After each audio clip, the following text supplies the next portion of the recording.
ஒரே ஒரு எலுமிச்சம்பழம் ஒன்று எடுத்துக்கோங்க. அந்த எலுமிச்சம்பழத்தில் அழகாக மஞ்சளை வச்சு குங்குமம் வச்சு முருகருடைய பாதம், முருகர் படம் இருந்துச்சுன்னா அந்த முருகருடைய பாதத்தில் வச்சுக்கோங்க.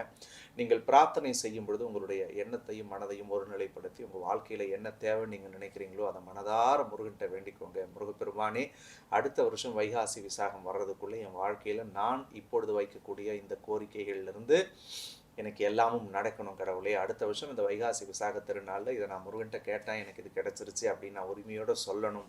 உன்னுடைய புகழை நான் உலகெங்கிலும் பாட வேண்டும் அப்படின்னு மனதார பிரார்த்தனை பண்ணி நீங்கள் அசுரர்களுக்கும் தேவர்களுக்கும் ஒரு கடுமையான போர் நடந்துகிட்டே இருக்கு. அந்த போர்ல அசுரர்களுடைய பலம் ரொம்பவே அதிகமாயிட்டே இருக்கு. தேவர்களால அசுரர்களுக்கு இணையா ஈடு கொடுக்க முடியாத ஒரு சூழல் உருவாகுது. அந்த நேரத்துல தேவர்கள் எல்லாருமே சிவபெருமான்கிட்ட அசுரர்களை அழிப்பதற்காக முறையிடுகிறார்கள். அசுரர்கள் எல்லாருமே ஏற்கனவே அதே எம்பெருமான்கிட்ட ஒரு கடுமையான தவம் புரிந்து ஒரு வரம் வாங்கி வச்சிருக்காங்க. அந்த வரம் என்னன்னா, பெண்மையால பிறக்காத ஒருவரால தான் எங்களை அழிக்க முடியணும் அப்படின்னு சொல்லியிருக்காங்க. இது உலகத்துல சாத்தியம் இல்லாத ஒரு நிகழ்வுன்றதுனால இந்த வரத்தை அவங்க சாதுரியமா கடவுள்கிட்ட கேட்டு வாங்கி வச்சிருக்காங்க. இந்த நேரத்துல தேவர்கள் போயிட்டு சிவபெருமான்கிட்ட முறையிடும் போதுதான் சிவபெருமான் தன்னுடைய நெற்றிக்கண்ணுல இருந்து ஒரு தீப்பிழம்ப வெளியிடுறார். அந்த தீப்பிழம்பு வாயுதேவனாலையும் அக்னி பகவானாலையும் கொண்டு போயிட்டு சரவண பொய்கை அப்படின்ற ஒரு நதியில சேர்க்கப்படுது. இந்த சரவண பொய்கையில விழக்கூடிய அந்த தீப்பிழம்பு 6 தீப்பொறிகளாக மாறுது. அந்த 6 தீப்பொறிகளும் 6 முகமாக உருவாக்கப்படுது. அந்த இடத்துல இருக்கக்கூடிய விஷ்ணு பகவானால் அனுப்பப்பட்ட கார்த்திகை பெண்கள் அந்த 6 தீப்பொறியினுடைய முகங்களையும் வளர்க்க ஆரம்பிக்கிறாங்க. அந்த 6 முகங்களையும் பார்வதி தேவி தன்னுடைய கரங்களால அணைக்கும் போது அந்த 6 முகங்களும் ஓருடல் கொண்ட உயிராக உருவாகிறதுங்க. அந்த அவதாரம் தான் முருகப்பெருமானுடைய அவதாரம். அந்த 6 முகன் தான் சூரர்களையும் அரக்கர்களையும் அசுரர்களையும் ஒரு கடுமையான வதத்துல ஈடுபட்டு தேவர்களை காப்பாற்றினார். அப்படிப்பட்ட முருகப்பெருமானுடைய ஒரு அற்புதமான அவதார தினமாக இந்த வைகாசி திருநாள் பார்க்கப்படுகிறது. வைகாசி மாசத்துல வரக்கூடிய விசாக நட்சத்திரத்தோடு கூடிய பௌர்ணமி வரக்கூடிய நாள் தான் வைகாசி விசாகமாக பார்க்கப்படுவது வழக்கமான ஒண்ணு. அந்த அடிப்படையில 22ஆம் தேதி இரவு 7:13 தொடங்கக்கூடிய பௌர்ணமி விசாக நட்சத்திரத்தோட கடந்து அடுத்த நாள் காலையில 9:43 அதாவது 23ஆம் தேதி காலையில வரைக்கும் பௌர்ணமியோடு கூடிய விசாக நட்சத்திரம் இருக்கிறது. இந்த நேரங்களில் முருகப்பெருமானுடைய வழிபாடுகளை செய்வது வழக்கம். 22ஆம் தேதி முடியவர்கள் கோயிலுக்கும் போகலாம். 22 முடியலன்னா 23ஆம் தேதியும் நீங்கள் காலையில் 9:43 முருகப்பெருமானை வைகாசி விரதம் இருந்து வழிபடணும் அப்படின்னு நினைக்கிறவங்க தாராளமாக செய்யலாம்.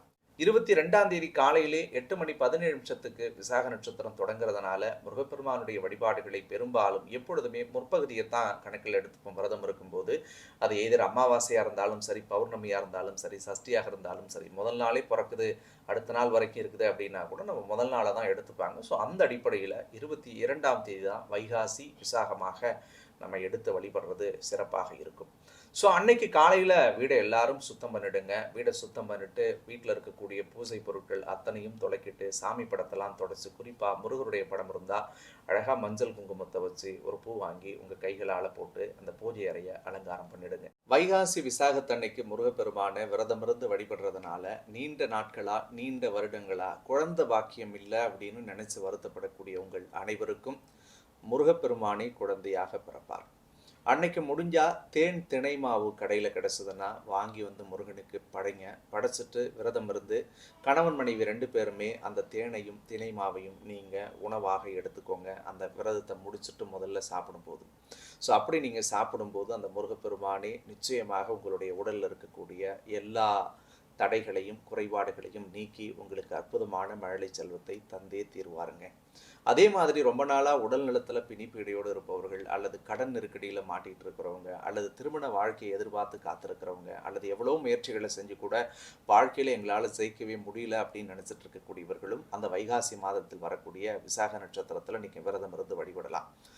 நீங்கள் விரதம் இருக்கும் பொழுது ஒரே ஒரு எலுமிச்சம்பழம் கிடைச்சதுன்னா அந்த பழத்தை வீட்டில் எல்லா பூஜைகள் நீங்கள் வழக்கமாக செய்கிறது செய்யுங்க. சாமி படத்தை தொடச்சிட்டு வீடை சுத்தம் பண்ணிட்டு மஞ்சள் குங்குமத்தை வச்சு முருகர் படம் இருந்துச்சுன்னா உங்கள் கைகளால் ஆன புஷ்பத்தை நீங்கள் சாமிக்கு போட்டுட்டு வீட்டில் எந்த நைவேத்தியம் உங்களால் பண்ண முடியுமோ ஒரு சக்கரை பொங்கலோ அல்லது அட்லீஸ்ட் ஒரு 2 வெத்தலைப்பாக்கு வாழைப்பழம் வச்சு ஒரு சாக்லேட் வச்சு கூட நீங்கள் படைக்கலாம், தப்பு கிடையாது. உங்களுடைய சௌகரியத்தையும் வசதிகளையும் பொறுத்தது.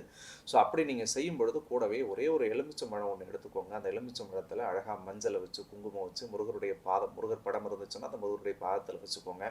நீங்கள் பிரார்த்தனை செய்யும் பொழுது உங்களுடைய எண்ணத்தையும் மனதையும் ஒருநிலைப்படுத்தி உங்கள் வாழ்க்கையில் என்ன தேவைன்னு நீங்கள் நினைக்கிறீங்களோ அதை மனதார முருகன்கிட்ட வேண்டிக்கோங்க. முருகப்பெருமானே, அடுத்த வருஷம் வைகாசி விசாகம் வர்றதுக்குள்ளே என் வாழ்க்கையில் நான் இப்பொழுது வைக்கக்கூடிய இந்த கோரிக்கைகளிலிருந்து எனக்கு எல்லாமும் நடக்கணும் கடவுளே. அடுத்த வருஷம் இந்த வைகாசி விசாக திருநாளில் இதை நான் முருகன்கிட்ட கேட்டேன், எனக்கு இது கிடைச்சிருச்சு அப்படின்னு நான் உரிமையோடு சொல்லணும். உன்னுடைய புகழை நான் உலகெங்கிலும் பாட வேண்டும் அப்படின்னு மனதார பிரார்த்தனை பண்ணி நீங்கள் வேண்டிக்கோங்க. வேண்டி முடிச்சதுக்கு பிறகு நம்ம வீட்டில் முருகனுடைய பாதத்தில் வச்சு பூஜை பண்ண அந்த ஒரு எலுமிச்சங்கனியை நீங்கள் எடுத்து, ஒரு மஞ்சள் துணி இருந்துச்சுன்னா அந்த மஞ்சள் துணியில் அருகம்பில் வச்சு, ₹1 சில்லற காசு வச்சுக்கோங்க. கொஞ்சோண்டு வேப்பிலை இருந்துச்சுன்னா அந்த வேப்பிலை வைங்க. மஞ்சள், குங்குமம், அதற்கு அடுத்தது கொஞ்சம் சந்தனம் கலந்து அழகாக சின்னதாக ஒரு முடியாக்கி வீட்டு வாசப்படியில் கட்டலாம். அப்படி வீட்டு வாசப்படியில் கட்ட முடியாதவர்கள் வீட்டு உள்ளே பூஜை ரூமில் வச்சு நீங்கள் தொடர்ச்சியாக அதை வழிபட்டுட்டு வரலாம். ஸோ அப்படி நீங்கள் வழிபடும் போது நிச்சயமாக உங்களுடைய எண்ணங்களும் கோரிக்கைகளும் பிரார்த்தனைகளும் முருகனின் அருளோடு சத்தியமாக வெற்றி அடைந்தே தீருங்க.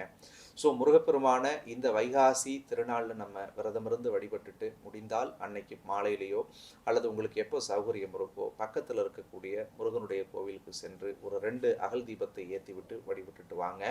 ஆண்டவன் அருளோடு உங்களுடைய அத்தனை எண்ணங்களும் கனவுகளும் பிரார்த்தனைகளும் சத்தியமாக வெற்றி அடையும். கருணை கடவுள் முருகப்பெருமான் 1000 அடிகளை நமக்கு அடித்தாலும் 1000 வழிகளை நமக்கு கொடுத்தாலும், எப்படி அப்பாவோட கண்டிப்பு அதிகமாக இருந்து நமக்கு ஒன்றுன்னா அப்பா ஓடி வந்து நம்மளை அரவணைக்கிறாங்களோ, எப்படி அம்மாவோட கண்டிப்பு அதிகமாக இருந்து பிள்ளை கொண்டுன்னா அந்த தாய் துடிச்சு போதோ, அதே மாதிரி தான் நம்மை படைத்த முருகப்பெருமானும் நம் வாழ்வில் நாம் படக்கூடிய வழிகளை அவர் பார்த்துட்டு தானே இருக்காருங்க. ஒன்றுமே கேட்கலையா அப்படின்னு நம்மளே பல முறை உடஞ்சு அழுத நாட்கள் உண்டு. ஸோ அப்படி நாம் அழுதிருந்தாலும் யோசிச்சு பாருங்க, சத்தியமாக அந்த முருகன் எங்கேயுமே உங்களை கைவிட்டிருக்க மாட்டான்.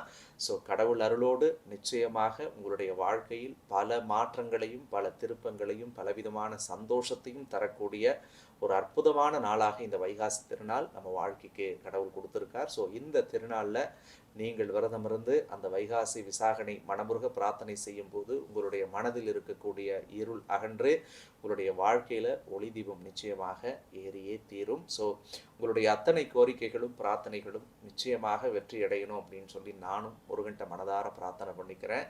மற்றும் ஒரு அழகான தருணத்தில் உங்கள் அனைவரையும் சந்திக்கும் வரை உங்களிடமிருந்து விடைபெறுவது உங்கள் அருண்குமார். நன்றி, வணக்கம்.